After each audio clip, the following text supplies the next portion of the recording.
এই ফেরেশতাদের দিয়ে আল্লাহ পাক গোটা পৃথিবী নিয়ন্ত্রণ করেন। কাজের তাদের দ্বারা তিনি কি করেন, এক এক কাজ এক এককে বন্টন করে দিয়ে আল্লাহ রাব্বুল আলামিন পর্যবেক্ষণ করেন তাদের দায়িত্ব কে কতটুকু পালন করতেছে, কে কতটুকু পালন করতেছে না। এটা আল্লাহ রাব্বুল আলামিন সার্বক্ষণিক এই পর্যবেক্ষণ করেন। যে ফেরেশতাদের কথা কোরআনে অসংখ্য জায়গায় আল্লাহ পাক বলছেন। সূরা বাকারার শুরুতেই দ্বিতীয় রুকুতেই এরকম শুরুতেই আছে, ওয়াইজ ক্বালা রাব্বুকা লিল মালাইকাতি ইন্নী জাইলুন ফিল আরদি খলিফা ক্বালু আতাজআলু ফীহা মান ইউফসিদু ফীহা ওয়া ইয়াসফিকুদ দিমাআ ওয়া নাহনু নুসাব্বিহু বিহামদিকা ওয়া নুকদ্দিসু লাকা। আল্লাহ রাব্বুল আলামিন বলছেন, ওয়াইজ ক্বালা রাব্বুকা লিল মালাইকাতি, আমি যখন ফেরেশতাদেরকে বললাম আমি পৃথিবীতে একজন আমার প্রতিনিধি তৈরি করব, মানুষ তৈরি করব। ক্বালু, তারা বলল, আতাজআলু ফীহা মান ইউফসিদু ফীহা, এরা পৃথিবীতে বিপর্যয় সৃষ্টি করবে, বিশৃঙ্খলা সৃষ্টি করবে।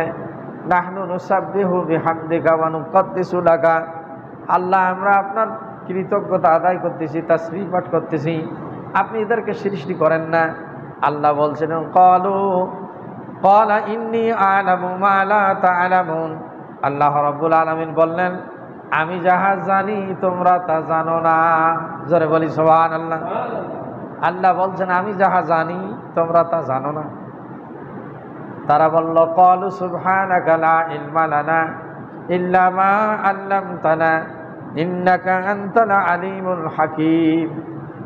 ফেরেশতারা বলল, আল্লাহ, ক্বালু সুবহানাকা, আপনি অতিপুত পবিত্র, লা ইলমা লানা ইল্লা মা আল্লামতানা, আমাদের কোনো জ্ঞানই নাই, তুমি যেটুকু আমাদেরকে দান করেছো এতটুকু ছাড়া। জোরে বলি সুবহানাল্লাহ। তুমি যে আমাদেরকে শিক্ষা দিছে ছাড়া আমাদের কোনো জ্ঞান নাই।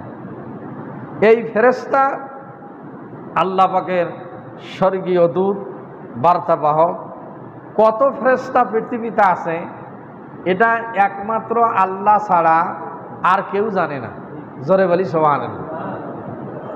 এখন আসমান 7টা, এই ব্যাপারে কোরআনে সাবআ সামাওয়াতিন বলা হয়েছে, জমিনের স্তর 7টা কোরআনে আছে, কিন্তু কোরআন হাদিসে এমন জায়গায় এত উল্লেখ করা হয়নি, আল্লাহ রাসূল উল্লেখ করে যাননি যে ফেরেশতা এত কোটি আল্লাহ পাক তৈরি করছেন। এবং কোরআনে কোথাও আল্লাহ পাক এই ফেরেশতার নির্দিষ্ট সংখ্যার কথা বর্ণনা করেনি যে এত হাজার কোটি ফেরেশতা পৃথিবীতে আছে। এটা কত ফেরেশতা পৃথিবীতে আছে এটা একমাত্র আল্লাহ ছাড়া আর কেউ জানে না। জোরে বলি সুবহানাল্লাহ। তাহলে এই ব্যাপারে মানুষের কোনো জ্ঞানই নেই। তাহলে ফেরেশতা কিসের তৈরি? মুসলিম শরীফের হাদিস আল্লাহর নবী বলছেন, খুলিকাতুল মালাইকাতু মিন নূরিন, আল্লাহর নবী বলছেন, মুসলিম শরীফের হাদিস, আল্লাহ পাক ফেরেশতাদেরকে নূর দ্বারা তৈরি করেছেন। নূর দ্বারা তৈরি, ফেরেশতারা নূরের তৈরি, এটা আল্লাহ রাব্বুল আলামিন বলছেন। ফেরেশতারা নূরের তৈরি, লা যাকারুন ওয়ালা উনসা। আবার কিতাবে এসেছে, হাদিসে এসেছে এরা নারীও নয় পুরুষও নয়। জোরে বলি সুবহানাল্লাহ। ফেরেশতারা নারীও নন পুরুষও নন, তারা খায় না, কোনো কিছু পরিধানও করে না। জোরে বলি সুবহানাল্লাহ। তাদের কোনো ক্ষুধা তৃষ্ণা নাই, সর্বদা আল্লাহ রাব্বুল আলামিনের আদেশ পালনের জন্যই তারা তৈরি, এবং তারা আল্লাহ পাকের আদেশের কোনো অমান্য করে না। জোরে বলি সুবহানাল্লাহ। যাকে যে কাজে তিনি নিয়োজিত রেখেছেন, যে ফেরেশতাকে যেথায় যেখানে রেখেছেন, যে কাজের জন্য তাকে দায়িত্ব দিয়েছেন, আল্লাহর নবী বলছেন তার চুল পরিমাণ, বিন্দু পরিমাণ ফেরেশতারা আল্লাহ রাব্বুল আলামিনের নির্দেশের অমান্য করেন না। এটা ফেরেশতাদের গুণাবলী। এভাবে আল্লাহ রাব্বুল আলামিন ফেরেশতা তৈরি করেছেন।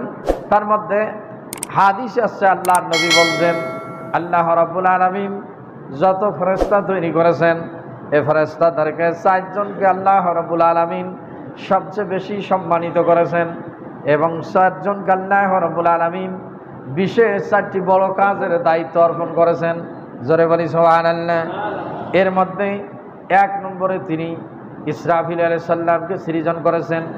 আল্লাহ পাকের নূরে মুহাম্মাদির পর আবার অন্য আয়াতে আছে কলম তৈরির পর আল্লাহ রাব্বুল আলামিন সর্বপ্রথম তিনি কি করেছেন? ফেরেশতা তৈরি করেছেন। এই ফেরেশতাদের মধ্যে হযরত ইসরাফিল আলাইহিস সালামকে তিনি সর্বপ্রথম তৈরি করেছেন। এই ইসরাফিল আলাইহিস সালাম তার আকার আকৃতি কেমন? আল্লাহর নবী বলছেন পৃথিবীতে যত মাখলুক আছে, মানুষ, জিন এবং অন্যান্য হাজার হাজার যত মাখলুকাত আছে, প্রত্যেক মাখলুকাতের দৃষ্টির জন্য ইসরাফিলকে একটা দুইটা করে চক্ষু দান করেছেন। জোরে বলি সুবহানাল্লাহ। তাহলে কত চক্ষু আছে? আবার তার 4টি ডানা আছে।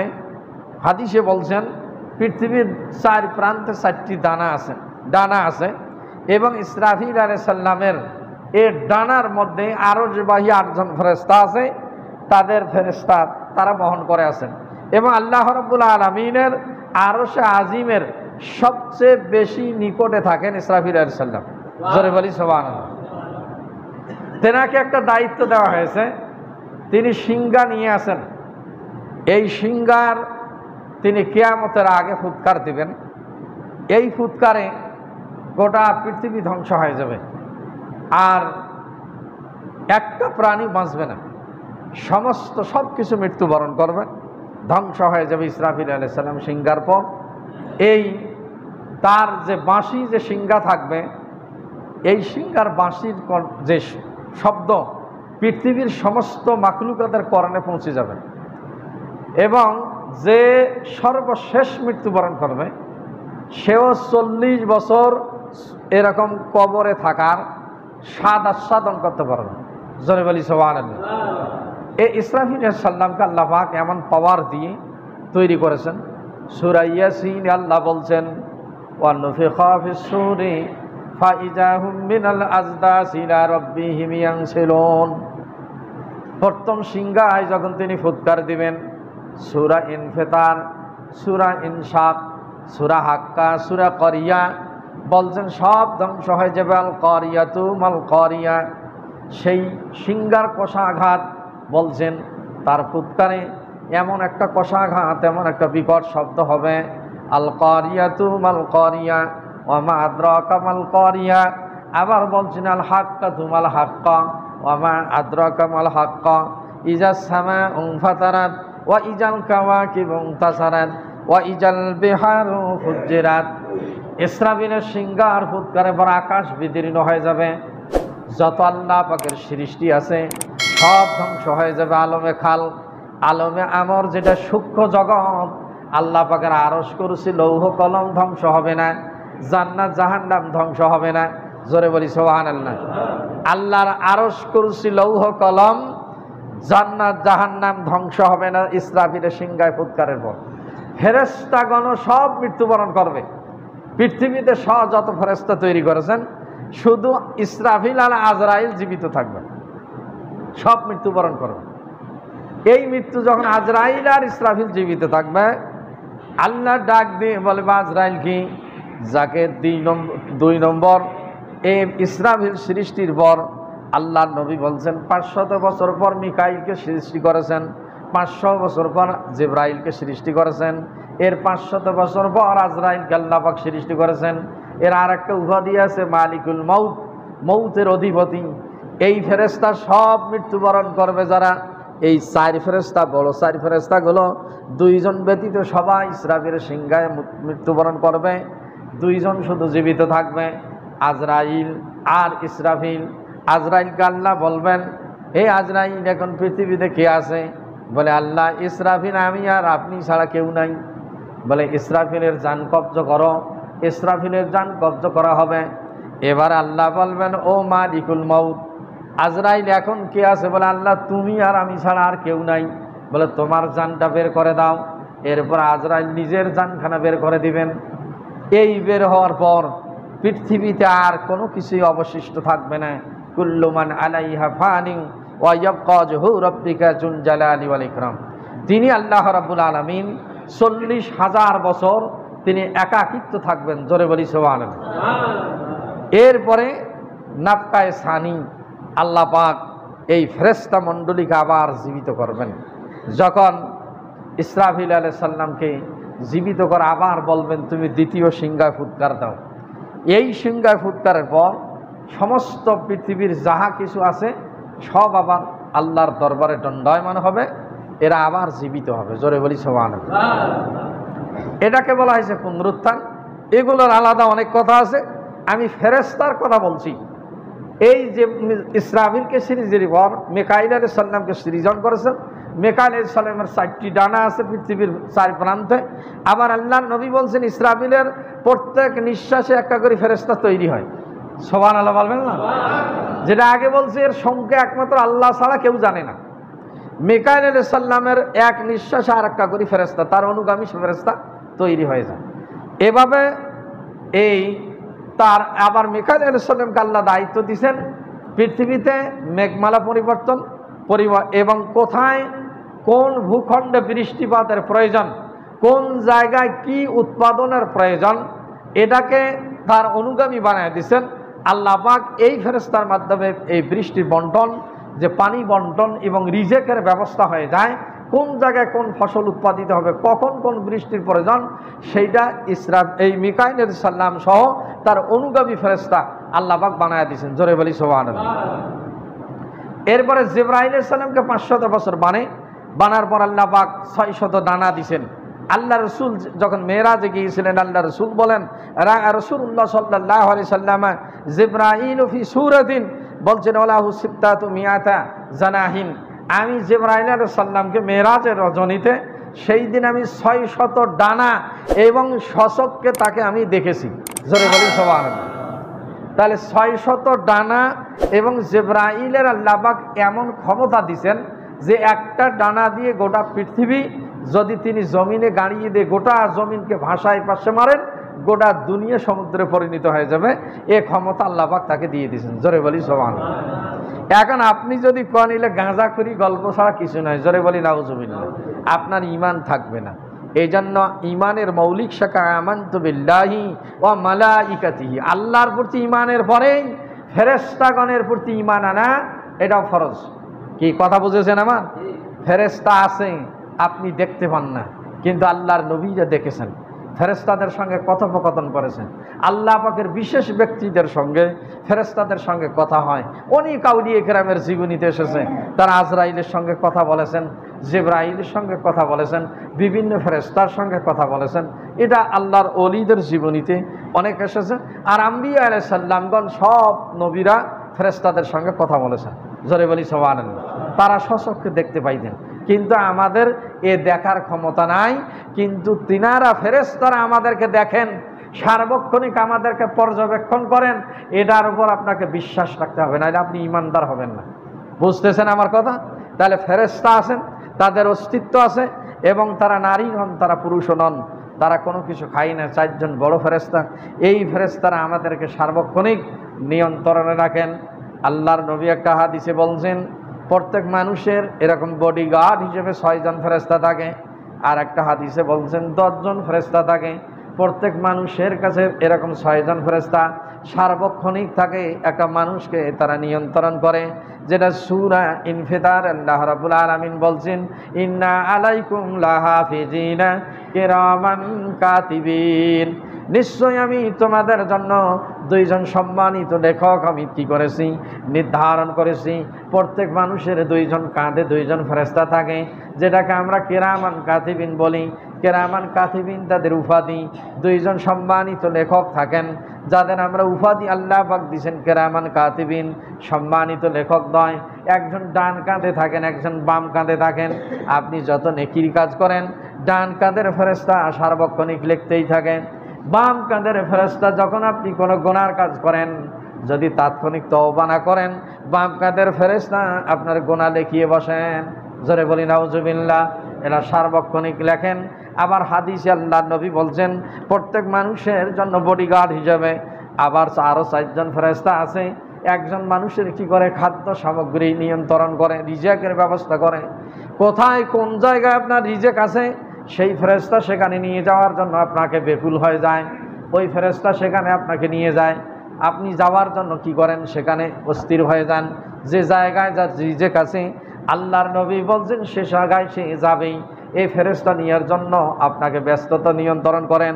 যেই দিন থেকে রিজেক শেষ হয়ে যায়, আবার অন্য হাদিসে আল্লাহর নবী বলছেন, বান্দার একটা দানা যতক্ষণ পর্যন্ত পৃথিবীতে আছে ততক্ষণ পর্যন্ত তার মৃত্যু কখনো হবে না। জোরে বলি সুবহানাল্লাহ।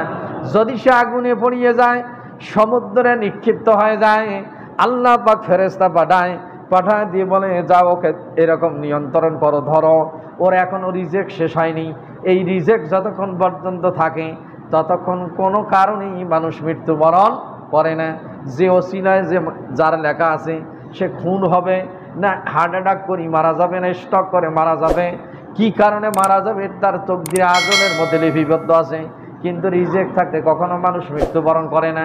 আল্লাহ ফেরেশতা পাঠায়, যেই দিন থেকে রিজেক শেষ হয়ে যায়, এই রিজেকের ফেরেশতা বলে, সারা দুনিয়ায় তোমার জন্য খুঁজিয়া দেখলাম, একটা দানাও আমি আর খুঁজিয়া পাইলাম না। আমার দায়িত্ব আজকে থেকে তোমার কাছ থেকে শেষ। এখনই আজরাইল তোমার জান কব্জ করবে। একজন ফেরেশতা থেকে অক্সিজেন সরবরাহ করে। এই ফেরেশতা বলে, আমি গোটা দুনিয়া দেখলাম, তোমার জন্য আর অক্সিজেন ভিতরে ঢুকবে না, আর অক্সিজেন দেওয়ার আমার দায়িত্ব নাই। এটা আমার দপ্তরে যাহা বন্টন ছিল, দায়িত্ব ছিল, আমার দায়িত্ব শেষ।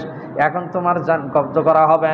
একজন পানীয় সরবরাহ করে, পানি জাতীয় যেগুলো খাই, এ ফেরেশতা কয়, সারা দুনিয়া খুঁজিয়া দেখলাম, এক ফোঁটা পানি তোমার জন্য আমি খুঁজিয়া পাইলাম না। ওই ফেরেশতা বিদায় নেয় যে এখনই তোমার জান কব্জ করা হবে। একজন ফেরেশতা তাকে ব্যস্ততায় নিমজ্জিত করার জন্য, যদি নামাজ পড়ছেন, এখানে প্রত্যেকের অন্তরে একটা ব্যস্ততা আছে, আমি নামাজ পড়ে অমুক কাজে যাব, দোকানে যাব, বাসায় যাব, ভাত খাবো, চা খাবো, কোনো না কোনো অন্তরে ব্যস্ততা থাকবেই। মসজিদ থেকে বের হইলেই মনে হয় দ্রুত যে কোনো কাজে আমি যাইতে পারি। এই ফেরেশতা ব্যস্ততায় নিয়োজিত করে। এই ফেরেশতা বলে, আজকে আমি গোটা দুনিয়া দেখলাম, তোমাকে আর কোনোখানে যাওয়া লাগবে না, এখনই তোমার জান কব্জ করা হবে। এই চার ফেরেশতা যখন মানুষের কাছ থেকে বিদায় নেয়, আজরাইল আলাইহিস সালাম 40 দিন আগে আরশে আজিমের মধ্যে একটা গাছ থাকে, ওই গাছে প্রত্যেক মাথায় একটা পাতা আছে, প্রত্যেক রুহু জগতে, এই রুহুতে লেখা থাকে তার নাম। 40 দিন আগে আজরাইল সালামের কাছে ওই পাতাটা ঝরিয়ে পড়ে, তখন তিনি পর্যবেক্ষণে থাকেন কোন জায়গায়, কোন স্থানে, কোন সময় তার জান কব্জ করা হবে। ওই যখন এই চার ফেরেশতা বিদায় নিয়ে যায়, তখনই কোন মুহূর্তে, কোন জায়গায়, কোন প্রক্রিয়ায় তার জান কব্জ করা লাগবে, আজরাইল আলাইহিস সালাম ওই মুহূর্তে তার জান কব্জ করেন। জোরে বলি সুবহানাল্লাহ। এভাবে অসংখ্য ফেরেশতা আল্লাহ পাক তৈরি করেছেন। মানুষের বডিগার্ডের জন্য 10 জন কিংবা 6 জন ফেরেশতা। আবার আল্লাহ রসুল বলছেন, তিনি যখন মেরাজে যান, বাইতুল মামুরে তিনি নামাজ পড়েছিলেন, আল্লাহ রসুল বলছেন, বুখারী মুসলিমের হাদিসে আছে, ইন্নান নাবিয়্যা সাল্লাল্লাহু আলাইহি ওয়াসাল্লামা রাফা লাহু বাইতুল মামুরি ফিস সামাই। আল্লাহর নবী যখন বাইতুল মামুরে উঠেন, তখন তিনি বলছেন, ফি কুল্লি ইয়াউমিন, প্রত্যেক দিন, ফি ইয়াউমিন 70 আলফি মালাইকাতিন, বলছেন 70,000 ফেরেশতা ইউসাল্লি, সেখানে কি করে, নামাজ আদায় করে। ওয়া ফি রিওয়ায়াতিন, তারা বলছেন ইয়াতুফুনা বাইতুল মামুর, কাবা ঘরের মতো তাওয়াফ করে, প্রদক্ষিণ করে। 70,000 ফেরেশতা ইউসাল্লি, কিংবা 70,000 ফেরেশতা কি করে, তারা নামাজ আদায় করে। ফি ইয়াউমিন, প্রত্যেক দিন। এজা খরাজু লাম ইয়াউদু, যে দলটা ওই বাইতুল মামুরে ঢোকে তারা আর এরকম যখন বের হয়, এজা খরাজু, ওই 70,000 ফেরেশতা যখন তারা বের হয়ে যায়, লাম ইয়াউদু ইলাইহি, তারা আর কখনো সেখানে ঢোকে না। জোরে বলি সুবহানাল্লাহ। মা আলাইহি, বলছেন মা আলাইহিম, এটা কিয়ামত পর্যন্ত চলতেই আছে এবং কিয়ামত পর্যন্ত চলতেই থাকবে। জোরে বলি সুবহানাল্লাহ। তাহলে প্রত্যেক দিন 70,000 ফেরেশতা বাইতুল মামুরে তাওয়াফ করে কিংবা নামাজ আদায় করে। যারা একবার ঢোকে তারা আর কিয়ামত পর্যন্ত যাওয়ার কোনো সুযোগ নাই। বলছেন এভাবে কিয়ামত পর্যন্ত চলতেই থাকবে। তাহলে এভাবে যদি কত ফেরেশতা আল্লাহ পাক তৈরি করেছেন, এটা তিনি ছাড়া আর কেউ জানেন না। ফেরেশতা আবার আজরাইল আলাইহিস সালাম, ফেরেশতারা যেমন অনেক সময় যে কোনো সূরাত ধারণ করতে পারেন, যে কোনো সূরাত ধারণ করতে পারেন। ফেরেশতাদেরকে আল্লাহ পাক এ শক্তি দিয়েছেন, এ ক্ষমতা দিয়েছেন। জিবরাইল আলাইহিস সালাম আল্লাহর নবীর কাছে অনেক সময় মানুষের সূরাতে আসতেন। জোরে বলি সুবহানাল্লাহ। মিশকাতের শুরুর হাদিস, যেটা কিতাবুল ঈমানে, যেটা ভূমিকার হাদিসের পরেই যে হাদিসটা এসেছে, আল্লাহর নবী ওই হাদিসকে অনেকে বলছেন মুহাদ্দিসে কেরাম হাদিসে জিবরাইল, জিবরাইল সাল্লাম সশরীরে আল্লাহর নবীর সঙ্গে সাক্ষাৎ করতে এসেছেন। জোরে বলি সুবহানাল্লাহ।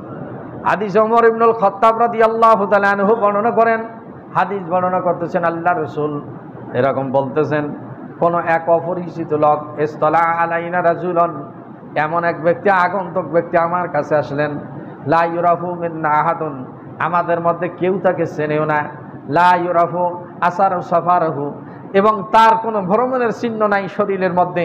হঠাৎ আসি আল্লাহ নবীর হাঁটুর সঙ্গে হাঁটু গাড়া দিয়ে বসিয়ে পড়লেন এবং রুকবাতাইহি লা রুকবাতাইহি ওয়া ইয়াদাইহি দেশনাদা বলছেন, তার হাঁটুর সঙ্গে হাঁটু মিলিয়ে নামাজের হালতে বসলেন, তার হাত দুইটা রসুলের উরুর উপর দিয়ে দিলেন। দেওয়ার পর বলছেন আখবিরিনি আনিল ঈমান, হে মুহাম্মদ, ইয়া মুহাম্মদ আখবিরিনি আনিল ঈমান, ঈমান কি জিনিস আমাকে বলুন। এরপর আল্লাহ নবী ঈমান বলছেন, এরপর আবার বলছেন আখবিরিনি আনিল ইসলাম, ইসলাম কি জিনিস বলুন। আল্লাহ রসুল ইসলাম বলছেন। এরপরে বলছেন মাহমান আল ইহসান, আখবিরিনি আনিল ইহসান, এহসান কি জিনিস ইয়া রসুল আল্লাহ আপনি বলুন। আবার আল্লাহর নবী জবাব দিছেন, জিবরাইল বলছেন সাদাক্তা ইয়া মুহাম্মদ, আপনি ঠিকই বলেছেন। সাহাবা আজমাইন সবাই আশ্চর্যজনবিত হয়ে গেলেন। আল্লাহ নবীকে যে ব্যক্তি প্রশ্ন করে তিনি আবার উত্তর দিলেন, তিনি বলতেছেন এটা অ্যান্সার ঠিক হয়েছে। জোরে বলি সুবহানাল্লাহ। কি আজব কথাই নি, তাহলে জানেন, জানি আবার প্রশ্ন করেন কেন। এহসান বলছেন, আল্লাহ রসুল জবাব দিছেন। এরপরে বলছেন মা হিয়া আলামাতুস সাআত, কিয়ামতের আলামতগুলো কি কি। যখন জিবরাইল সাল্লাম আল্লাহ নবীকে প্রশ্ন করেছেন, তখন আল্লাহ নবী বলছেন যিনি আমাকে প্রশ্ন করেছেন তিনি আমার চেয়ে এ ব্যাপারে ভালো জানেন। জোরে বলি সুবহানাল্লাহ। তখন সাহাবা আজমাইন আরও আশ্চর্যজনবিত যে যিনি প্রশ্ন করেছেন তিনি আবার ভালো জানেন। তারপর আল্লাহ নবী অনেক অনেক লম্বা হাদিস, কিছু আলামতের নিদর্শনের কথা বলছেন কিয়ামতের, সে যাই হোক আলাদা কথা। এরপরে তিনি চলে যাচ্ছেন, ওমরকে বলছেন হে ওমর, ইয়া ওমর ইবনুল খাত্তাব, তোমরা কি এই আগন্তুক ব্যক্তিটাকে জানো, চেনো, যিনি আমার কাছে আসছিলেন? আসি বললেন ঈমান কি জিনিস, ইসলাম কি জিনিস, এহসান কি, কিয়ামত কবে হবে। বলে না ইয়া রাসূলুল্লাহ, আমরা তো চিনি না, আপনি এবং আপনার আল্লাহ ভালো জানে এই ব্যক্তি কে। বলে হাজা জিবরাইল, ইনি হযরত জিবরাইল আলাইহিস সালাম, ইনি আমাকে দ্বীন শিক্ষা দেওয়ার জন্য সশরীরে এসেছিলেন। জোরে বলি সুবহানাল্লাহ।